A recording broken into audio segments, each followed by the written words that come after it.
আমরা সকলে একরকম নই। যেমন আজকের জুমার পর এক নারীর সাথে আমার সাক্ষাৎ হয়েছে। তিনি আমার কাছে এসে বললেন, আমি প্রতিদিন 3 ঘন্টা ধরে তাহাজ্জুদের নামাজ পড়ি। আক্ষরিকভাবে এটাই তিনি আমাকে জিজ্ঞেস করেছিলেন, এটা কি ঠিক আছে? আর আমি বলেছিলাম, আপনাকে এজন্য পুরস্কৃত করা উচিত,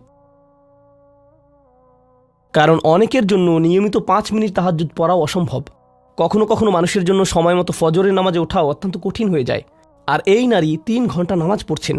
আমি বললাম, কিসের তাড়নায় আপনি এটা করতে পারছেন? তিনি বললেন, কি করব আমি, টিভি দেখব? তার চেয়ে বরং আল্লাহর সাথে কথা বলে সময় কাটাই। এটাই তিনি আমাকে বলেছেন। আমি সম্মানিত বোধ করছি যে তিনি আমার কাছে এসে প্রশ্নটি করেছেন। আমার উচিত ছিল তার কাছ থেকে পরামর্শ নেয়া, এমন মানুষের কাছ থেকে যারা আল্লাহর নৈকট্যপ্রাপ্ত।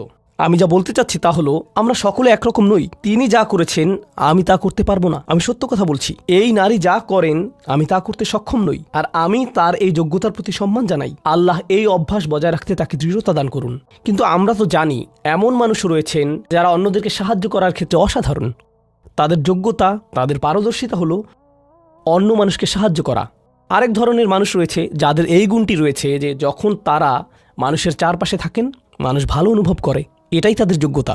আপনি শুধু তাদের কাছে যাবেন, যদি তারা কোনো কথা নাও বলেন, আপনি শুধু তাদের সাথে সময় কাটাবেন, তখন নিজের ভিতর একটা প্রশান্তি অনুভব করবেন, শান্তি অনুভব করবেন। আল্লাহ আমাদের সকলকে বিচিত্র যোগ্যতা দিয়েছেন। এই অনুচ্ছেদের ব্যাপারে এই বিষয়টাই আমার কাছে অনেক বেশি বিশ্বাসযোগ্য মনে হয় যে এটা বিভিন্ন ইমানদারদের জন্য বিভিন্ন বিচিত্র গুণাবলীর উল্লেখ করেছে। ইমানদারদের একটি শ্রেণীর বিশেষ এক ধরনের গুণাবলী রয়েছে, ইমানদারদের অন্য একটি শ্রেণীর অন্য ধরনের গুণাবলী রয়েছে। সেটা তাদেরকে বিশেষ বৈশিষ্ট্যমণ্ডিত করে। আর আমরা যখন এই আয়াতগুলোতে অগ্রসর হব, আপনি হয়তো দেখবেন যে প্রথমটি আমার সাথে মিলছে না। আমি আশা করছি যে কমপক্ষে একটি গুণের অধিকারী হব। আপনি হয়তো একের অধিক গুণের সাথে মিল খুঁজে পাবেন, আর সেটাও আপনাকে ইবাদুর রহমান হিসেবে অন্তর্ভুক্ত করবে। এখানে প্রথম গুণটি চমৎকার। হয়তো ভাবতে পারেন যে আল্লাহ তাআলা হয়তো সবচেয়ে নৈকট্যপ্রাপ্ত বান্দাদের দিয়ে শুরু করবেন, যাদেরকে তিনি সবচেয়ে ভালোবাসেন। হয়তো তিনি তাদেরকে দিয়ে শুরু করবেন যারা সবচেয়ে বেশি নামাজ পড়ে, যারা তার উপাসনা সবচেয়ে বেশি করে, যারা আল্লাহর প্রতি আধ্যাত্মিক ধ্যানে সবচেয়ে মগ্ন। কিন্তু আল্লাহ কি দিয়ে শুরু করলেন? তিনি বললেন, আল্লাযীনা ইয়ামশুনা আলাল আরদি হাওনা। অবিশ্বাস্য রকম করুণাময় সত্তার বান্দারা, এই বিশেষ মানুষগুলো হলো তারা যারা বিনম্রতার সাথে পৃথিবীতে চলাফেরা করে। আল্লাযীনা ইয়ামশুনা আলাল আরদি হাওনা। সামনে এগোনোর আগে এটা দিয়ে কি বোঝাচ্ছে তা আমাদেরকে উপলব্ধি করতে হবে। এর অর্থ এটা না যে আপনি যখন রাস্তায় হাঁটবেন অর্ধেক রুকু করা অবস্থায় হাঁটবেন, এরকমভাবে মাথা নিচু করে রাখবেন আর বলবেন যে আমি বিনয় প্রকাশ করছি। এটা বিনয় প্রকাশ করা নয়। আপনি সোজাভাবেই হাঁটবেন। আপনি মানুষের সাথে তাচ্ছিল্য সহ কথা বলবেন না। আর আলাল আরদি, এই ধারণাটি হলো যেখানেই যান, হয়তো ঘরে থাকতে পারেন, হয়তো কাজে থাকতে পারেন, হয়তো শিক্ষা প্রতিষ্ঠানে থাকতে পারেন, হয়তো আপনার কর্মচারীদের সাথে কাজে আছেন, হয়তো আপনার নিয়োগদাতার সাথে কথা বলছেন, হয়তো কথা বলছেন শিশুদের সাথে, অথবা কথা বলছেন বড়দের সাথে, হয়তো আপনার বাবা মায়ের সাথে কথা বলছেন, হয়তো এটা অন্য কেউ, হয়তো এটা মুসলিম হতে পারে অথবা অমুসলিম। যখনই মানুষের সাথে কথা বলেন এক ধরনের বিনয় থাকতে হবে। যেভাবে আপনি তাদের সাথে কথা বলবেন, কাউকে মূল্যহীন বোধ করাবেন না আপনার কথার দ্বারা। যেভাবে তার দিকে তাকান, যেভাবে নিজেকে উপস্থাপন করেন, এটাই আল মাশি আলাল আরদি হাওনা।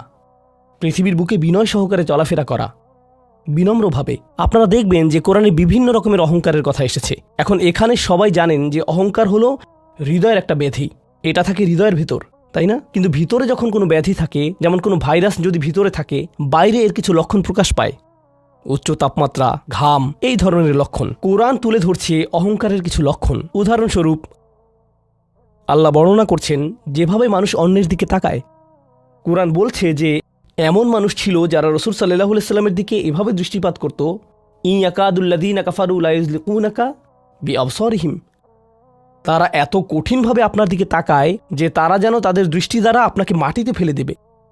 এরকম কঠিনভাবে তারা আপনার দিকে তাকায়। অন্য কথায়, তারা কোনো কিছু বলেনি, তারা কোনো কিছু করেনি। তাদের অহংকার কোথায় ছিল? শুধুমাত্র তাদের মুখমণ্ডলে, শুধুমাত্র তাদের চোখে। তরুণদের জন্য এটা একটা উপদেশ। তোমার বাবা মা হয়তো তোমার সাথে কিছু নিয়ে চিৎকার করছেন, সেটা ন্যায্য বা অন্যায্য যাই হোক, আর তুমি বসে বসে শুনছো, আর তোমার রক্ত গরম হয়ে উঠছে এবং পাল্টা চিৎকার করতে মন চাইছে, কিন্তু তুমি শুধু কুৎসিত চাহনি দিয়ে তাদের দিকে তাকিয়ে আছো। এই কুৎসিত চাহনি দিয়ে তাকিয়ে আছো, আর তোমার মা বলছেন, আমার দিকে এভাবে তাকিয়ে আছো কেন? আমি তো কোনো কথা বলিনি। তুমি কিছু বলনি, এটা পুরস্কার পাওয়ার মতো কিছু না। তুমি কিছু বলনি, এটা পুরস্কার পাওয়ার মতো কিছু না। কারণ অধ্যত্ব শুধু তোমার কথাতেই থাকে না। তবে অভিনন্দন যে তুমি কোনো কিছু বলনি, এটা অপেক্ষাকৃত ভালো। কারণ সেটা তাহলে আরও খারাপের দিকে যেত। কিন্তু এক ধরনের ঔদ্ধত্য, ক্রোধ এবং বিনয়ের অভাব আমাদের চোখে মুখে ফুটে ওঠে। সুম্মা নজর, সুম্মা আবাসা অবাসার, সুম্মা আদবার অস্তাকবার। শুধু যেভাবে কারো দিকে তাকান, শুধু যেভাবে ভ্রু কুঁচকান, শুধু যেভাবে চোখ ঘুরান, কখনো কখনো যেভাবে কারো দিকে তাকান, কখনো কখনো যেভাবে কারো দিকে না তাকান। কেউ আপনাকে সালাম দিয়েছে, আপনি তার দিকে তাকালেনও না, অন্যদিকে ফিরলেন এবং তা উপেক্ষা করলেন, অথবা শুধু ওয়ালাইকুম আসসালাম বললেন।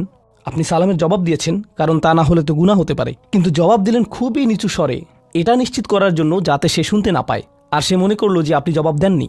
এরকম যে আল্লাহ জানেন যে আমি জবাব দিয়েছি, কিন্তু আমি তাকে এটা জেনে পরিতৃপ্তি লাভ করতে দিব না যে আমি তার সালামের জবাব দিয়েছি।